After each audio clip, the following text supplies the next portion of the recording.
to build a legacy on your own terms. I'm Tanya Hendrix, and this is Legacy Her Way, the podcast where we explore how women are creating powerful personal legacies through family, faith, business, community, and beyond. From foster moms to founders, creatives to caregivers, we go beyond the buzzwords and talk about real life, real impact, and the values that guide us all. Whether you're building wealth, raising kids, or launching your next big thing, this space is for you. This episode is sponsored by Huntsville Estate Planning Lawyer LLC, where we empower your vision and secure your future through estate planning and trademarks. So let's talk legacy. Her way, your way. Today's guest is someone who is building a powerful personal legacy. Kathy Smith is founder of Kathy Smith Images. She is an adventurer, lover of life, and a phenomenal photographer and advocate of female friendships. And if you are a friend of Kathy's, you have a friend for life and a advocate for you. So I am happy to introduce to you my friend, Kathy Smith. Thank you for joining us today, Kathy. Good morning. Yay. How's my friend? I'm so excited to have you here because you are such a phenomenal person. I want people to know about you. And one of the things I do love about you is your friendship and how you really, and we're going to talk about this a little bit later, but you really invest in female friends. I do. And so I really want us to talk about that in a few minutes. But first, tell my audience a little bit about you. Well, I grew up in Sylacauga, Alabama, and I had a pretty large family, but I really didn't grow up in a large family because I was the caboose, a very late caboose.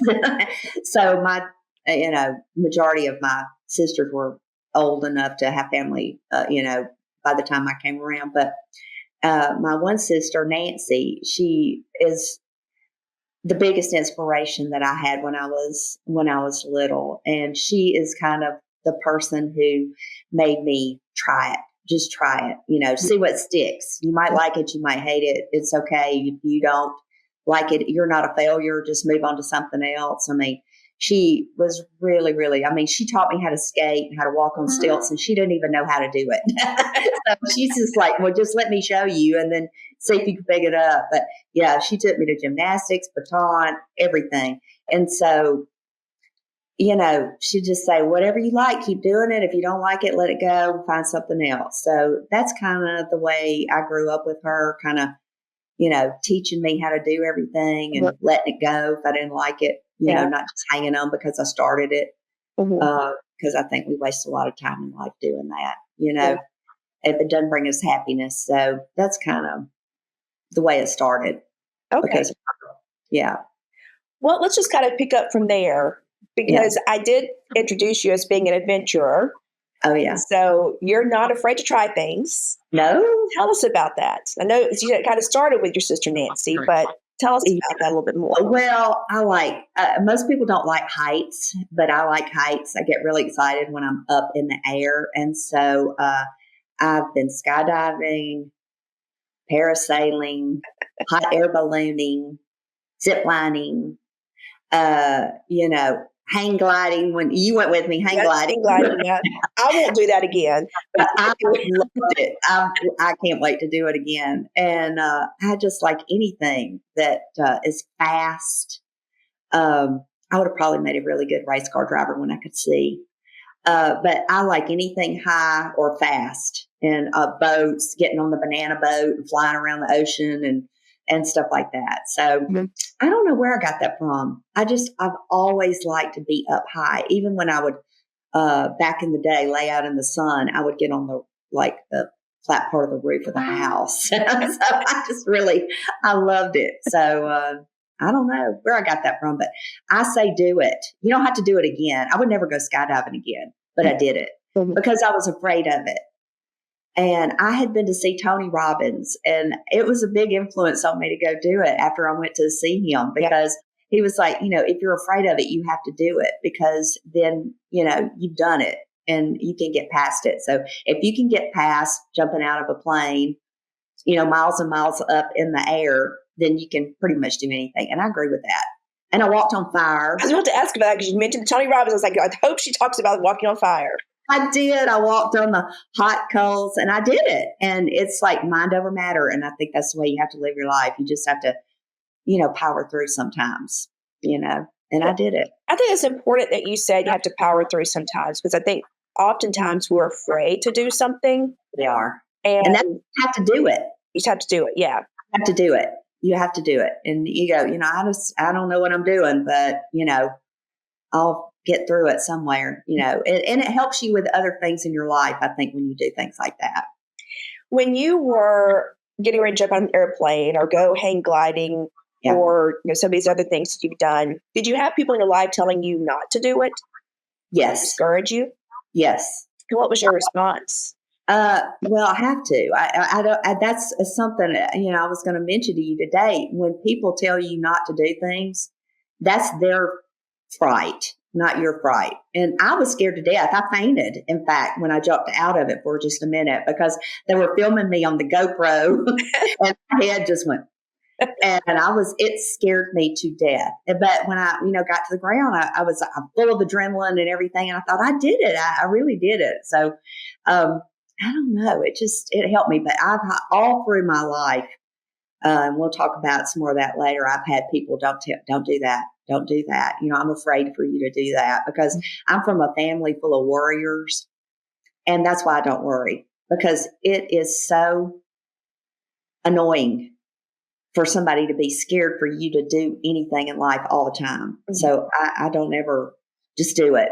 I might be afraid for you inside, but I'm excited for you to go and try it. So when you landed on the ground after skydiving, after jumping out of the airplane, how empowered did you feel? Oh, I felt empowered, and I also felt the herniated disc. Because I hit the ground. My suit was falling off, and I'm trying to hold the harnesses, and it's going down, and the whole time it's just sliding down my shoulders, and I'm like, but I made it down, and but I think I was in shock that I actually fell out of the air. And I mean, and I was the last one off the plane. There were like 12 or 13 people on that thing, and they're going one right after, and I'm the last one, and I'm watching everybody just fall to earth. And I'm just getting more and more nervous. And the guy said, we don't have to. And I said, oh, we have to now. We're up here. So I'm doing it. I'm not coming back up here. I've got to do it now or never. So yeah, I did. It's cool. I'm glad I did it. Well, and you mentioned in one of your adventures, the hang gliding, which I was there with you when you did that. You had some other friends, and that leads us into that conversation of, you are such a champion of friendships, and you have had, some of the women that were there for that hang gliding experience. Yes. They've been friends for 20 or 30 years or longer? Yeah, or more. I have a friend I still talk to every week, and we met the first day of the first grade 60 years ago. You just froze up. Uh-oh. You did too. You're frozen. It's frozen on your end. Okay. Okay. I got you back. Okay. Okay. So a retake of that question. You're about to say that you have some friends that. Yeah. My friend, I still talk to her every week too. We met the first day of the first grade. So I've been friends with her for 60 years. Wow. My other friends that, she wasn't at that particular event, but I saw her just yesterday at my birthday party. We met in 1977, and we talk almost every day still. And that's been 48 years. And, the other ones at that table I've been friends with for at least some 40, I just keep my friends. Like, you remember when I met you and I said, we're going to be buddies. And I just knew it. And because, how some people say they have their soulmate is their husband or whatever. Mm-hmm. I think you can have soulmates with your girlfriends too. Like when I meet people, I know immediately if I'm going to be friends with them forever. It's just like a feeling I have, Like with you, I just loved you the minute I met you, and I thought, I'm keeping her, whether she likes it or not. So, I just think that you have to work at it. It's work. You got to remember But their. how do you do that? How do you work at maintaining those friendships? You call people. You don't let it slide. Like when you start thinking, gosh, it's been a little bit since I spoke to her, you pick up the phone and call and you check or you send an email. Hey, I'm thinking about you. What are you doing? Hope you're feeling better. If somebody ever tells me they're having surgery or they've got something going on in their life, I put it on my calendar so I don't forget it. And, and then I offer to show up if they need me. I don't like to, just tell people I'm going to come whether you like it or not. But if they need me, they can call me and I'll be there. Mm-hmm. Everybody's different about when they're sick or whatever they are doing. Like I particularly don't like anybody with me when I don't feel good, but some people do. Yeah. So I'm saying, don't come here. Don't do that. But, I'll go sit with them. Mm-hmm. But you just have to keep up with their life, be interested in their life and want them to be successful and promote them. Mm-hmm. I found it so unbelievable that when a friend of mine and I started a little side business, she was retired and I'm not retired yet, but I was doing it with her. We didn't have but a handful of people that really supported us. So it's just shocking to me, so if whatever you've got going, I'm going to help you or promote you or find people to help you or something, and I don't think enough women do that. I don't think women, like I find at least one older lady every single day of my life and tell her she's beautiful or she looks pretty or I like her dress or her hair's pretty or something, because after a certain age, women don't hear compliments anymore. They just, it's just, you just sort of fade into the woodwork when you get of a certain age, and I always like to find those women and make them feel better about themselves because it doesn't take much to help somebody. So is that's an intentional on your part to seek someone out? Yes. Every day I find somebody that on the street, I don't know, in a restaurant, wherever I am, I will say, oh, you look so pretty today. And you can just immediately see the difference in their face, just a random comment. So I like to do that every day. That's just something I intentionally do. I think it's important that we as listeners understand that a lot of what we're doing, so this podcast is about building legacy, which requires an intention. And yes, there are different ways of building legacy, and we'll talk about yours in a moment. Yeah. But that intention just runs throughout everything that we do, because you need to be intentional with building the friendships, with cultivating the friendships. Right. And you're also being intentional about just making somebody's day, just being kind to them, giving them a compliment. Right. Does that come natural to you, or you just like, I'm going to do this? I think I just see a lot of women who are older and they're not married and they really don't have anybody in their life to make them feel good about themselves. And I don't know, I've just always thought about that. Even since when I was little, I would do that just because, everybody needs that. Everybody needs to feel like they look good and they, somebody is paying attention to them and they're not just fading into the woodwork, and I've always been that way. Mm-hmm. But it is an intention that I do find somebody every day. I usually, I may let a day slip by here and there, but not usually. Mm-hmm. I will find somebody. Well, I know that you have a busy life. So how do you fit it into your schedule to find those people, but also just to keep reaching out to your friends? I mean, do you have it? Is it something you remember now? Do you have it written down on a calendar? I mean, what is it that you're doing, like, to make sure you do those things on a routine basis, a regular basis? I think if they're having something done, like an operation or something, I put it on my calendar. I have to. I can't keep up with it, especially at my age. Everybody's kind of getting, having an issue. But, I don't know. I'll wake up in the morning sometime and somebody will pop in my mind, and you've gotten these messages from me. Hey, you're on my mind this morning. Everything okay? And that's all you have to say, just to keep in touch. It may just be one sentence, but it doesn't really take that long. I mean, nobody's that busy. Mm-hmm. That I always think about Ronald Reagan. I love Ronald Reagan. And he wrote his wife a note every day. He was the president of the United States. If he had time to get up and write his wife a sweet note every single day, I just remember in the 80s hearing him say that. And I thought, wow, he's got time to do it. I got time to do it. So I don't know. He just always, that was an inspiration to me too. Mm-hmm. Just hearing somebody that's, the leader of the world, or of the United States has time to do that. So I got time to do that. That's an incredibly important point, because I know I often say, I don't have time for this, time for that, but you do make time for what's important. And for those who are important to you, you definitely have to make time to do that. And that's the only way that you can cultivate and maintain these friendships like you have, because you do reach out, you do make it a point to check in on your friends. Yes. If they've had surgery, or just like you've said, just on my mind this morning. Right. And one of the great things I love about Facebook is a lot of times somebody would pop in my mind at like 4:00 in the morning, and I can message them on Facebook. Right. Because then I'm thinking about that point when my day gets started by 8 or 9 o'clock, when I feel like it's okay to text, I've forgotten, or it's just kind of slipped my mind. And so I think it's important that we do use what we have, use social media or whatever that we have to reach out to people that we care about and love.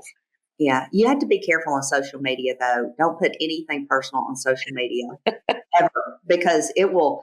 I used to put where I worked and everything, all my personal information.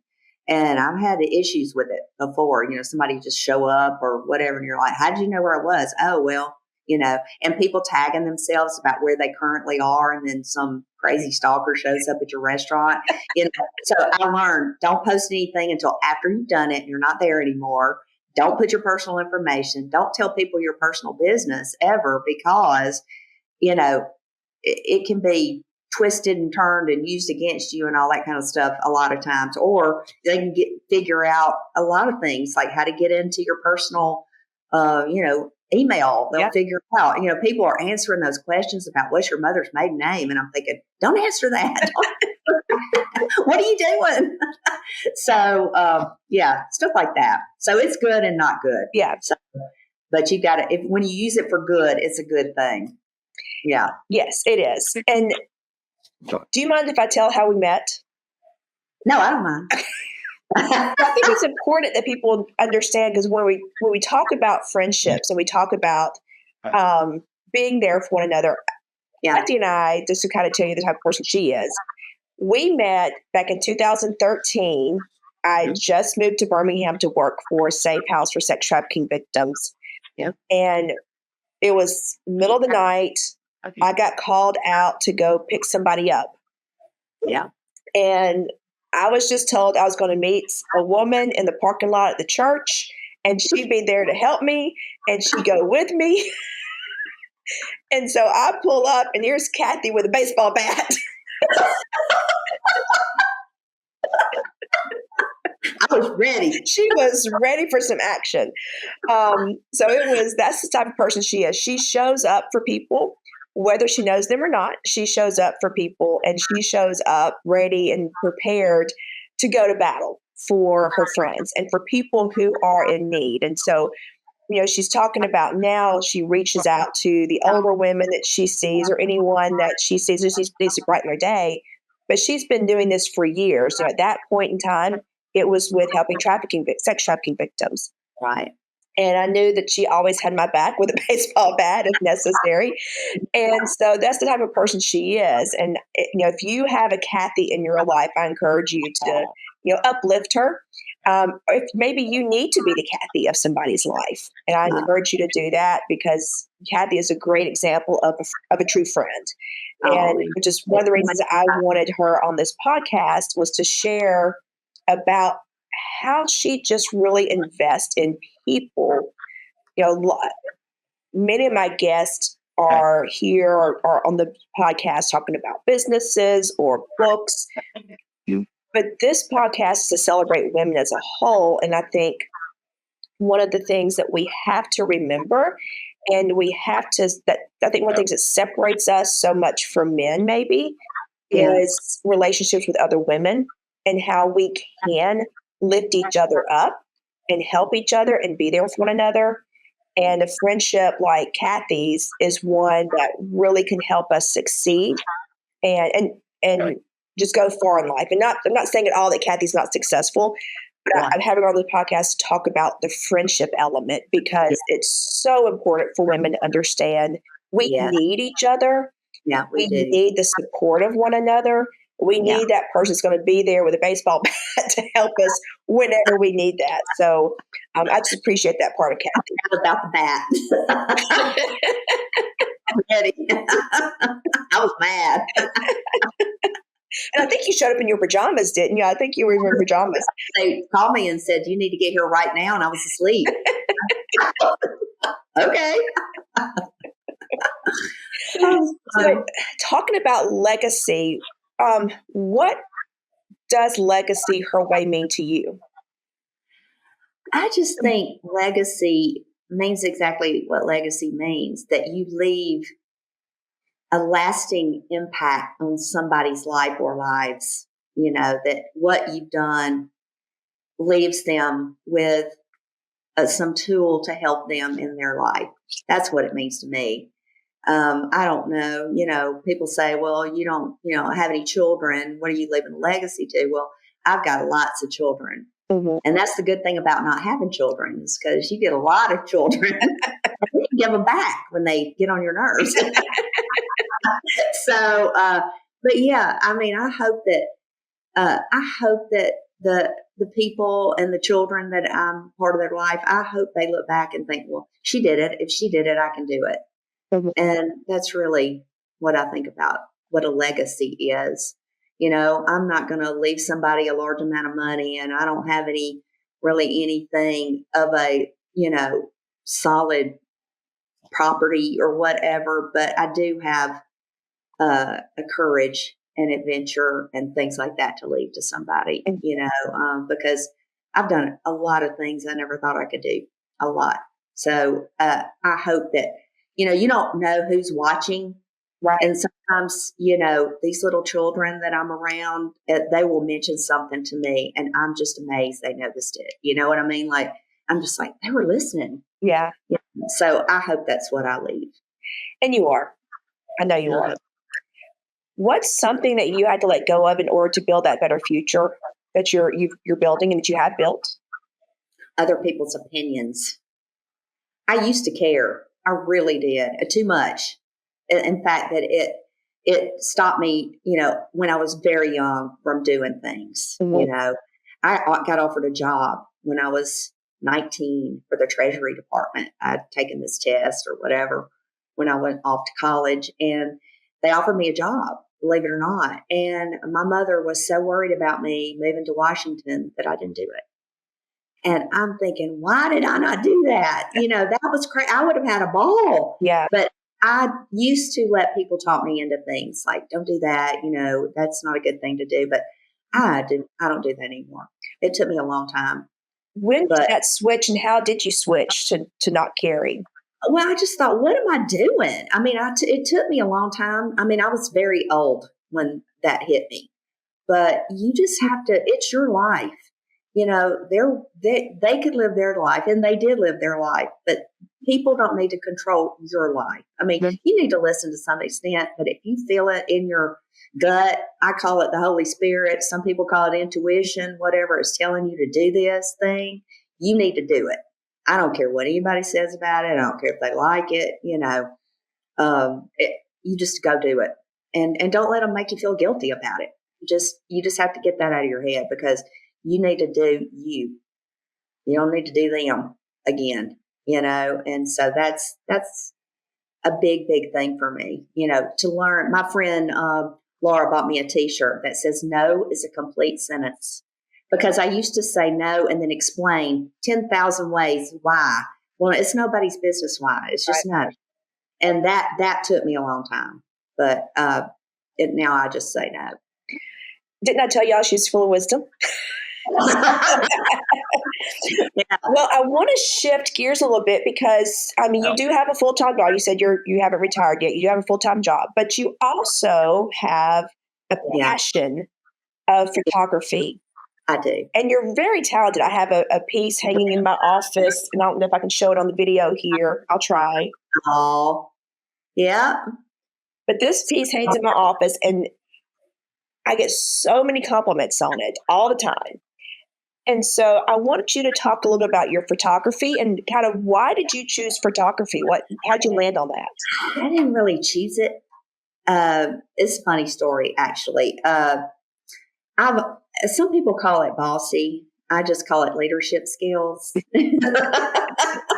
So I was with a particular friend of mine who was always taking pictures, and I'd say, take this, stand over here, get that. Will you take this picture, whatever. So for my birthday that year, they sent me a camera and said, take your own pictures. And I was like, uh-oh. So I did. I started doing it, and I was liking it. And I like to take pictures of like the moon. I'm obsessed with the moon, old churches, old doors, things like that. People that don't know I'm taking their picture on the street. I like those kinds of pictures. And so I've always seen things in pictures. I just didn't know that I needed to be a photographer. Like when I would look at something and say, oh, I need to take a picture of that because it's going to look good in this or that or whatever. And so I just started doing it on my own. And gosh, I've been doing it for about 10 or 11 years now. And then after I started taking pictures, I decided I wanted to learn how to paint. So I thought, well, I'll just enhance my images. And I'll take the picture and then I will paint on it. If somebody's not there, I want them to be there, I'll put them in there. Or I'll just change it up a little bit. And so that's what I started doing. And I just don't know. I love trees.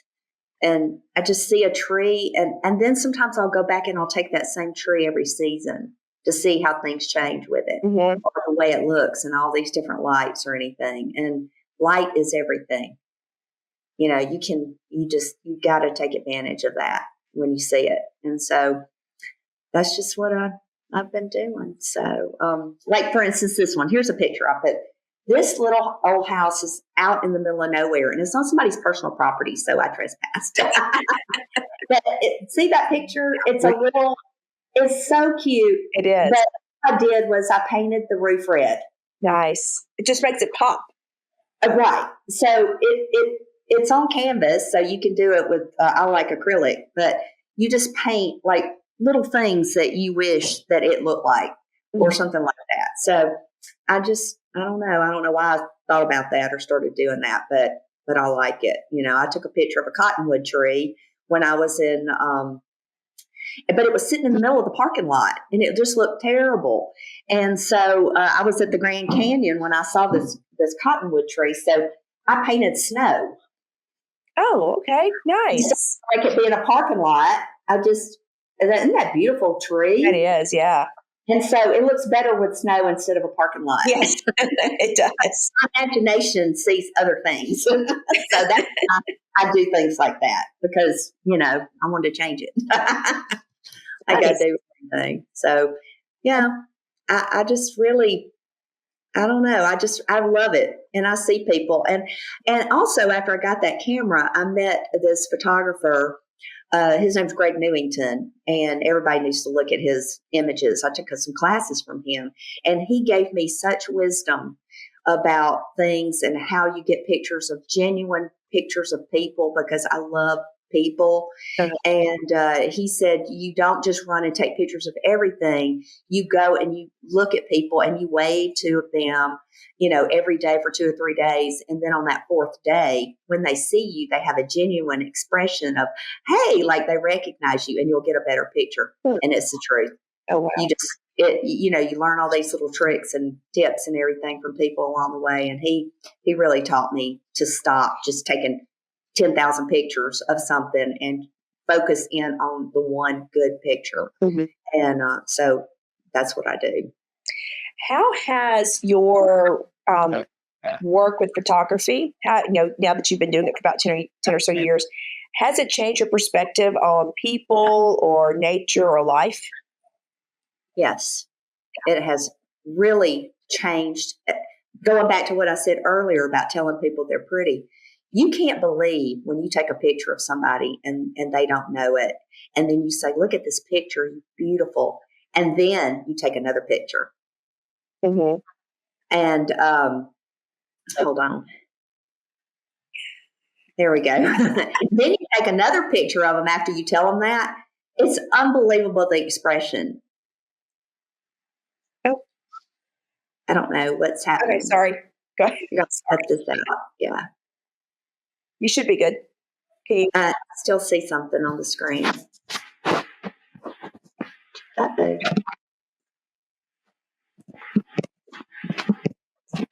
Oops. I don't know what's happening. Can you just tap on the screen? That's what I'm trying to do. It's not. I don't know what's happened. It's just a small screen of us, like we're through. No, we're not through. We're still recording. I can still see you fine.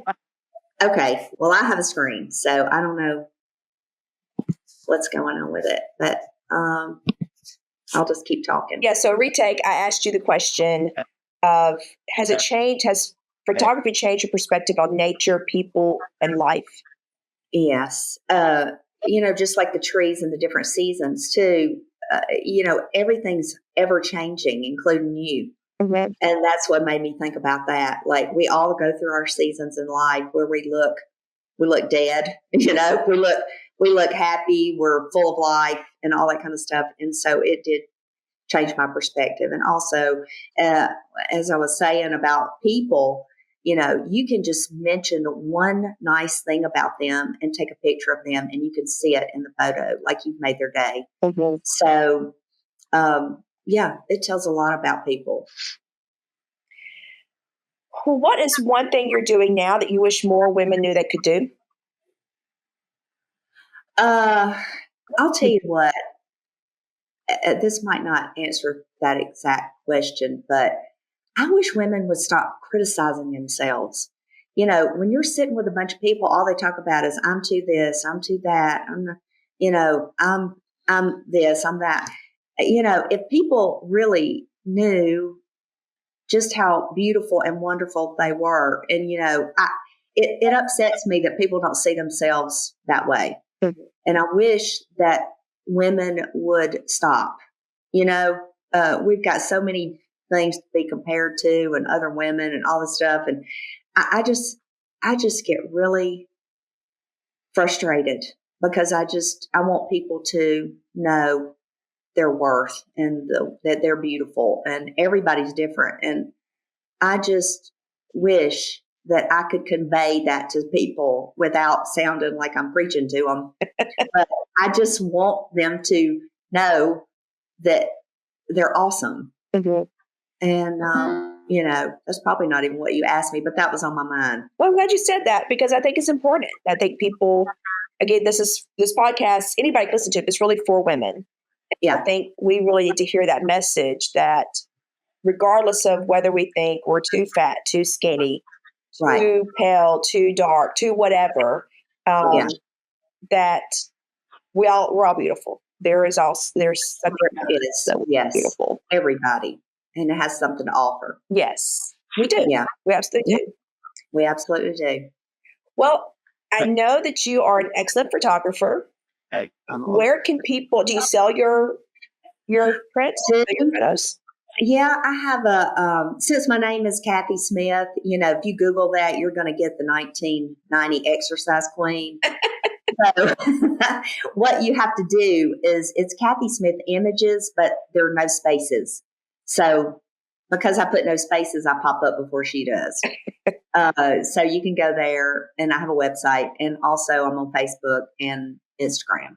So, sometimes people will see something that I posted and they'll want it. And that way I can individualize it. It's not just something I have. I can make it whatever size you want, put it on canvas, Mm-hmm. paint on it, whatever. So everything is very, easy to order.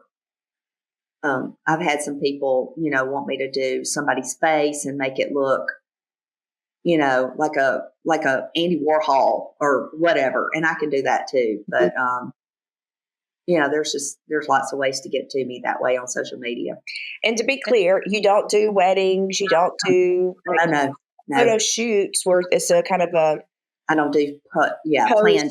Postings. No, So you just like to do the natural. I want to enjoy what I do, and I would not enjoy that. And so if I have something and you like it, that's good.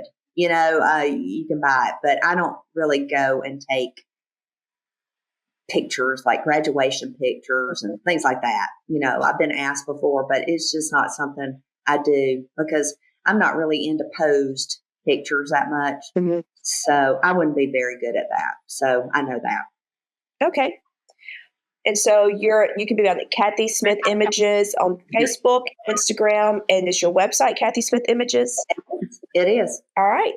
Yeah. Well, thank you so much for joining us today, Kathy. I'm so excited for the audience and what they've heard today. I hope that they are as empowered as I've been listening to you talking about the intentionality behind the friendships and just being kind to people, just lifting people up on a daily basis. So I think that's incredible. Little nugget of wisdom. And I'm so grateful to have you as my friend. And also you have helped me do so much legal work and will and everything else. And you're really great at what you do. And I appreciate you very much. Well, thank you so much. All right. So thank you all for listening to Legacy Her Way. If today's conversation inspired you, moved you, or made you think differently about what legacy means, you're not alone. Be sure to follow the show so you never miss an episode. And if you're feeling generous, you can leave a review to help more women find inspiration for their own path to legacy. Until next time, keep building boldly, loving deeply. And that message came through loud and clear today, Kathy. Thank you. And living your legacy her way. All right. Thank you all. Love you.